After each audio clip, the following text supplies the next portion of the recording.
قرآن میں سورہ مائدہ کی آیت نمبر 33 میں اللہ تعالیٰ نے فرمایا ہے انما جزاء الذین یحاربون اللہ ورسولہ ویسعون فی الارض فسادا ان یقتلوا او یسلبوا او تقطع ایدیہم وارجلہم من خلاف او ینفوا من الارض ذالک لہم خزی فی الدنیا ولہم فی الآخرۃ عذاب عظیم۔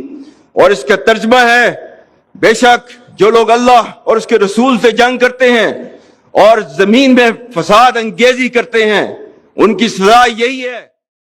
ہمارے پاکستان کی فوج کے سربراہ جنرل عاصم منیر صاحب کے بارے میں یہ بھی کہا گیا کہ وہ قرآن کریم یاد کیے ہوئے جس کو حافظ کہتے ہیں، اور نسباً خاندانی طور پر بتایا گیا کہ وہ اولاد رسول سید کہلاتے ہیں۔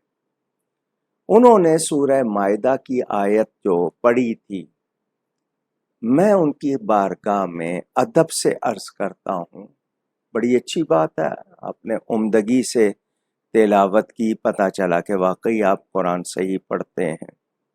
پھر آپ نے اس کا ترجمہ بھی کیا۔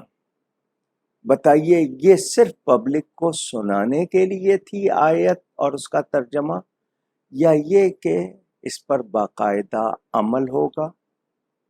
جنرل فیض حمید صاحب کے بارے میں خبریں آ رہی ہیں، اس سے پہلے بھی بہت سے مجرم ہوں گے، خبریں نہیں آتی ہوں گی، لیکن اگر ابتدا کی گئی ہے تو ہر ادارے پر، فوج کے اندر بھی فوج کے باہر بھی، فساد فی الارض سپریم کورٹ نے بھی کیا ہے، فساد فی الارض سیاست کے یہ سیاستدان جن کو کہا جاتا ہے یہ بھی کرتے ہیں، فساد فی الارض حکمران بھی کرتے ہیں، ظالمانہ ٹیکس لگا کر وہ بھی کرتے ہیں، اور کتنے ہیں جو اسلام کے خلاف ریلی نکالتے ہیں مختلف نعروں کے ساتھ، یہ سب اس میں آتے ہیں یا نہیں آتے؟ کیا ان کے خلاف واقعی کارروائی ہوگی یا صرف یہ کہ آپ نے کلام پاک پڑھ کے سنا دیا، بتا دیا اور بات وہیں رہے گی کہ چھوٹا مجرم ہوگا تو پکڑ میں آئے گا، بڑے سارے مزے کریں گے؟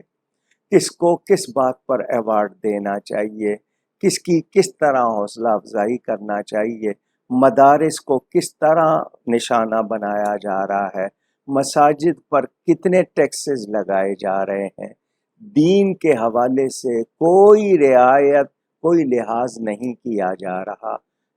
آپ کے دفاتر میں لوگوں کو پریشان کرنے کی تنخواہ لی جاتی ہے، کیا یہ سب اس کا بھی سد باب ہوگا یا نہیں؟ سد باب، سد کہتے ہیں روکنے کو، باب دروازے کو، یعنی یہ دروازہ بھی روکا جائے گا، بند کیا جائے گا یا نہیں؟ تو میں ادب سے عرض کروں گا کہ اگر قرآن کریم پڑھ کر آپ نے اس کا ترجمہ بھی بیان کر کے ابتدا کی ہے تو پھر اس ملک کو سنوارنے میں عملی طور پر صدق و اخلاص کے ساتھ، ظلم نہ ہو، سچائی کے ساتھ، الزامات نہ ہوں، بلکہ باقاعدہ تحقیق اور سچ پھر کارروائی۔ وہ بھی تو عروج تھا نا سیدنا فاروق اعظم سے، بھرے مجمع میں سوال ہو جاتا تھا کہ چادر دوسری کہاں سے آئی؟ آج سوال کیا جائے تو کہیں غدار، کہیں بغاوت، کہیں کچھ، کیا کچھ ہو رہا ہے؟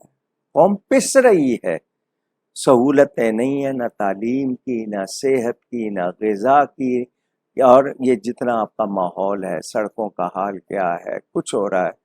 عذراہ کرم کچھ کیا جائے اس ملک کو بچانے کے لیے، سنوارنے کے لیے، ورنہ لوگ یہاں سے اب بھاگنے کے لیے تیاریاں کر رہے ہیں۔ یہ نوبت کیوں آئی ہے؟ اور پھر ہمارے اشتہار، وہ ٹی وی کے ہوں، اخبار کے ہوں، کیسے ہوتے ہیں؟